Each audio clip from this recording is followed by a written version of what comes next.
విజయవాడలో ఈసారి దసరా ఉత్సవాలకు వచ్చిన దుర్గమ్మ భక్తులు ట్రాఫిక్ ఆంక్షలతో ఇబ్బందులు పడుతున్నారు. సాధారణ రద్దీ ఉన్న పోలీసులు అసాధారణంగా ఆంక్షలు విధించారని భక్తులు ఆవేదన వ్యక్తం చేస్తున్నారు. కంట్రోల్ రూమ్ ఫ్లైఓవర్స్ పై నుంచి ద్విచక్ర వాహనాలను నిలిపివేయగా కుమ్మరిపాలెం నుంచి వాహన రాకపోకలకు నియంత్రణలు అమలు చేస్తున్నారు. దీంతో అమ్మవారి దర్శనానికి వచ్చిన భక్తులు బాగా అవస్థలు పడుతున్నారు. ఈసారి ట్రాఫిక్ ఆంక్షల ప్రభావంతో దసరా సందర్శనలో భాగంగా దుర్గమ్మ దర్శనం సైతం కష్టతరమైందని భక్తులు మండిపడుతున్నారు.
ఎక్కడి నుంచి వచ్చారమ్మా? నమస్కారం అండి.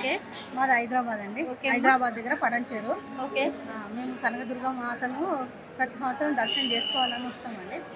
హాఫ్ అన్ అవర్లో దర్శనం అయిపోతుంది. ఇక్కడ అన్ని సౌలతులు చాలా బాగున్నాయి, బ్రహ్మాండంగా ఉన్నాయి.